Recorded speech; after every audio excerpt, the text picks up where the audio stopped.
India गठबंधन के जो प्रमुख घटक दल हैं, उन सभी पार्टियों के प्रमुख लीडर कल इंडिया गठबंधन की तानाशाही हटाओ लोकतंत्र बचाओ ये जो रैली रामलीला मैदान में होने जा रही है उसमें वो लोग पहुंच रहे हैं। पूरे दिल्ली से अलग अलग हिस्सों से लोग इस रैली में शामिल होने के लिए कल 10 बजे रामलीला मैदान पहुंच रहे हैं और सभी लोग मिल करके जिस तरह से इस देश के अंदर लगातार विपक्ष के नेताओं को गिरफ्तार किया जा रहा है, लगातार एजेंसियों के द्वारा उनको जो है टारगेट किया जा रहा है और जिस तरह से ये तो हद ही हो गई है कि एक चुने हुए मुख्यमंत्री को आज केवल किसी के आरोपों के आधार पर उठा करके जेल में डाल दिया गया। जिसके आरोप के आधार पर जेल में डाला गया उसको बेल दे दी गई और वो भारतीय जनता पार्टी को 60 करोड़ रुपए का जो है चंदा दे देता है। तो ये जो पूरा खेल चल रहा है इसके खिलाफ कल इस रामलीला मैदान से पूरा देश भर से इंडिया गठबंधन के लीडर आ रहे हैं। दिल्ली के लोग मिल करके अपनी आवाज बुलंद करेंगे।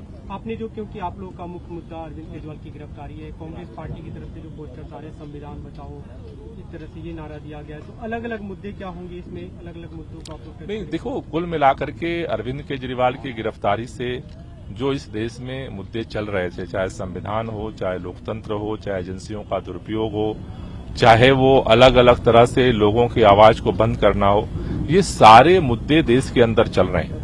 उन मुद्दों को ही देखते हुए तानाशाही की जो सरकार है उसको हटाना है और लोकतंत्र को बचाना है।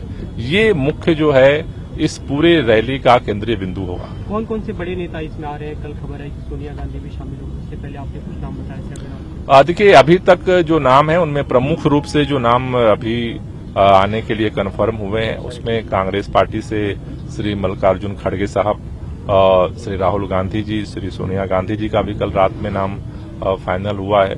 उसी तरह से महाराष्ट्र से शरद पवार जी, उद्धव ठाकरे जी, वो भी इसमें शामिल होने के लिए आ रहे हैं। अखिलेश यादव जी उत्तर प्रदेश से, बिहार से तेजस्वी यादव जी भी इसमें शामिल होने के लिए आ रहे हैं। पश्चिम बंगाल से ममता बनर्जी जी के प्रतिनिधि के रूप में डेरेक ओबामा जी आ रहे हैं। उसी ओबराम जी, और उसी तरह से साउथ से डीएमके के भी सांसद जो है इसमें शामिल होने के लिए आ रहे हैं।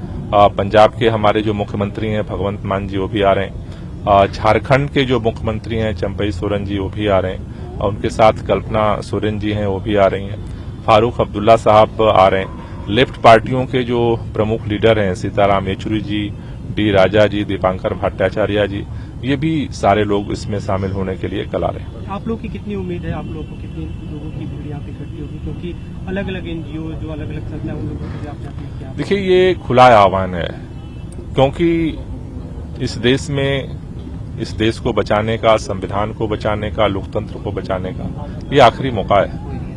क्योंकि अगर इस समय जो स्थितियां बन रही हैं, अगर इसी स्थितियों को अभी नहीं संभाला गया तो फिर कल कोई इस देश में आवाज भी नहीं उठा पाएगा। तो इसलिए इसको लेकर के काफी जोरों से ग्राउंड पे तैयारी चल रही है और हमें उम्मीद है कि कल रामलीला मैदान में जिस तरह से लोग आते रहे उससे बड़ी संख्या में लोग यहाँ आएंगे। एक दूसरा सवाल सर, कैलाश गहलोत को भी ईडी का समन किया गया है, वो ग्रुप ऑफ मिनिस्टर जो बनाए गए थे उसमें वो शामिल रहे हैं, आप कैसे देखते हैं इसे? देखो, ये तो रोजाना सम्मन देते रहते हैं आम आदमी पार्टी के लोगों को। कभी गोवा वालों को सम्मन दे देते हैं, कभी इनको दे देते हैं, रोजाना इनका सम्मन चलता है। बस एक बात देश जानना चाहता है कि जिनके ऊपर केवल आरोप हैं, कोई प्रमाण नहीं है, उनको तो रोजाना सम्मन देती है ईडी, सीबीआई। लेकिन जो सबूत आज सामने आया है, जिसके आरोपों के आधार पर ये सारी गिरफ्तारियां हो रही हैं, सम्मन आ रही हैं, शरद रेड्डी जिसको जमानत मिल गई, 60 करोड़ रुपया भारतीय जनता पार्टी ने उससे लिया। भारतीय जनता पार्टी के राष्ट्रीय अध्यक्ष जेपी नड्डा जी को सम्मन कब जाएगा?